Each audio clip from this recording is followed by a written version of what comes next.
wouldn't mind. Just give it a look, okay? I can't stay here forever. Well, good. No, but Mum, I don't think you should either. Oh, come on.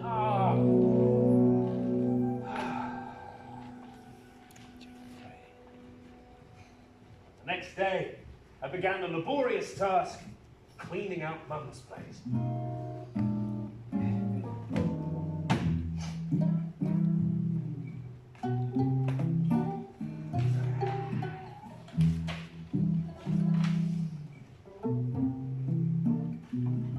Now, did I ever tell you about the time I saw a fairy drinking moonshine out the back of my tent? She was always telling stories. Some were funny and some were sad, some were so spooky that they'll make your eyes spin till you're reading the paper with your bum. She once told me she'd seen the Moiraki boulders split open and dragons hatch from. I did. She also told me that our kitten was a panther she'd found roaming the Canterbury Hills. And he'd have been a big un too if he hadn't shrunk when I gave him a bath. When I was younger, I found them enchanting. As I got older, her stories lost their magic. One day she left me to pack and caught the bus to Alexandria. I've just got some things to pick up. You...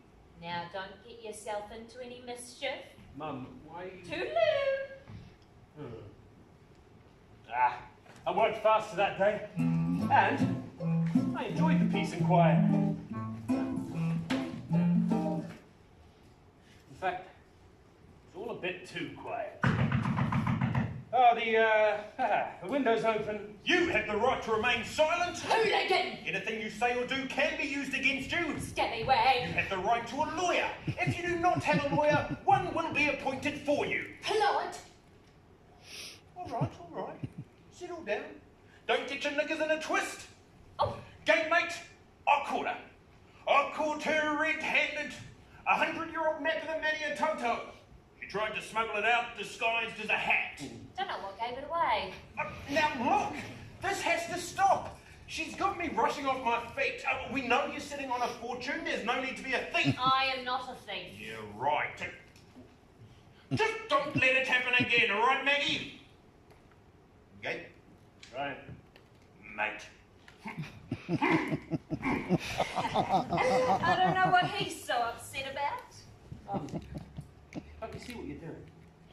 You're turning the whole town against you. Oh, I don't care. They never liked me anyway. Right, so what are you stealing all these maps for then, huh? Oh, you don't want to hear it. Oh, okay. What is it? Is it pixies? Is it buried treasure? Hey, what's the story behind this one? You wouldn't believe me. Yeah, well, that's never stopped you in the past.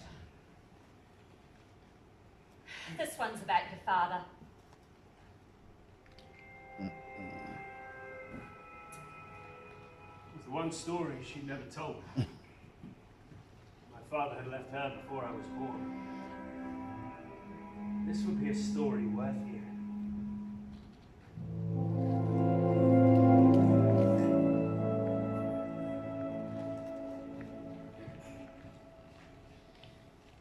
When I was a kid, we were so broke. We ate floorboards for breakfast. Floorboards? Yep, I ate them like pancakes, that's why I've got excellent teeth. Well, do you want to hear the story or don't you? Just, oh, sorry, yes, please. I grew up in this old town a long, long time ago.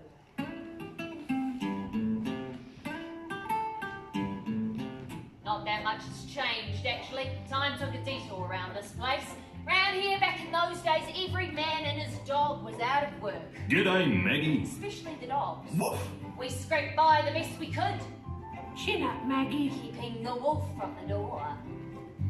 I haven't eaten for a day. I haven't eaten for a week. Well, I haven't eaten in 8 years.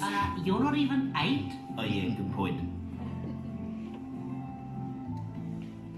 Ever since I was a nipper, I'd been a dab hand with a needle. So every morning at sunrise, I'd go off and look for work. I darned socks and turned up collars and patched holes in trouser bumps. But best of all was making clothes I thought up all by myself. Dresses out of flour sacks, quilts out of old shirts.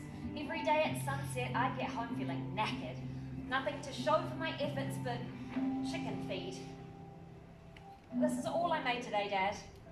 Not much good that'll do us. Don't worry, lass. There's got to be something around the corner. Times are tough. Aye, they always have been.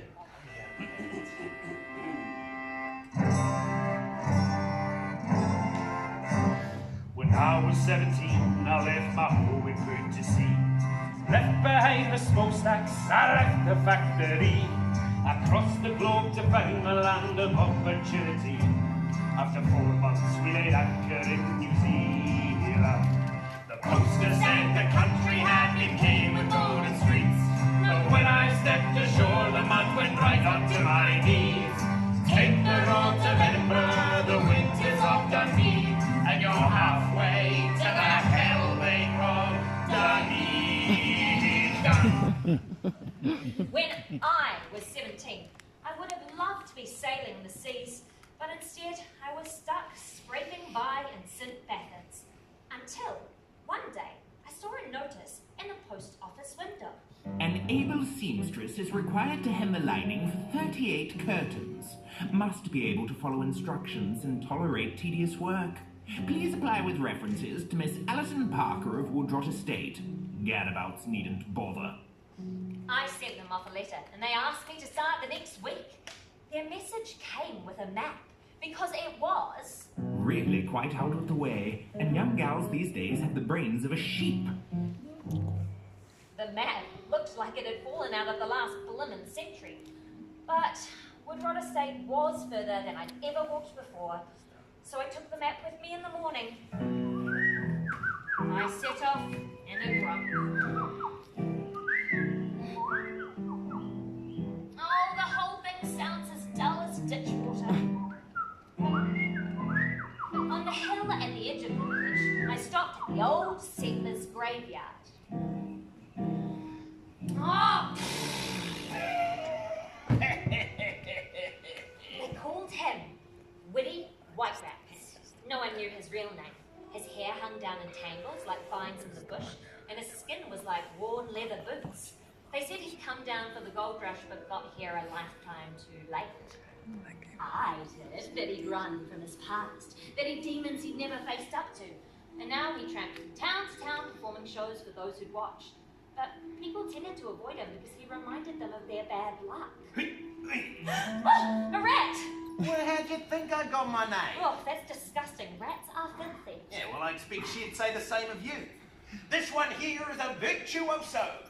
She'll dance the poker for a penny. Thank you. I think I'll pass. Oh, pass the dogley. Yep, does that too. Give me a second. I'll get my maracas. No. I'd rather not. She's not into it, Barbara. Quick! So what's got you into such a tenty then? None of your business. Oh, yeah, suit yourself. But I gotta work. It's stinking Woodrot Estate. Gee, well, if that's where you want to go. I don't. I've got to go. Well, I guess you better hoof it then, eh?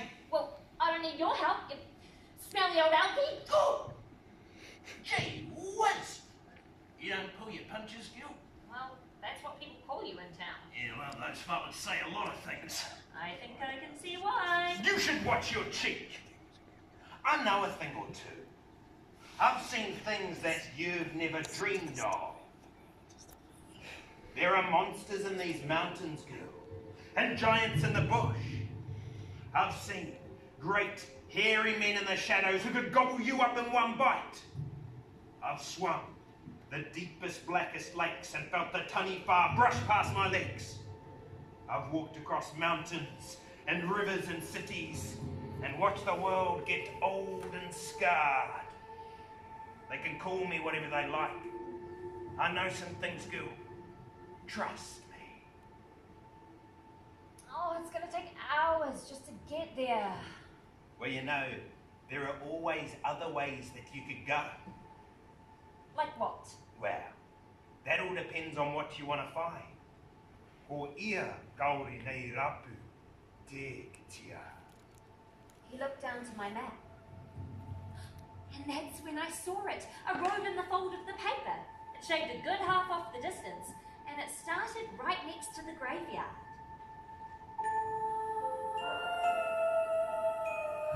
I looked up from my map and saw a road I'd never seen before, leading off between the cabbage trees seemed to catch the first light of the sun.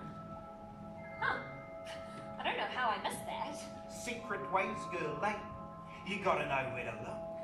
Well, I guess I better get a move on then. Wait, are you not coming? Oh, I don't think so. I've been down these roads before. Hey, you listen here, alright? You watch yourself. Don't start a fight you won't win. And if you get in trouble, girl, you run and don't look back. Hey, you better watch that pea waka waka of yours, eh? Keep that racket up. He's gonna wake up the monsters.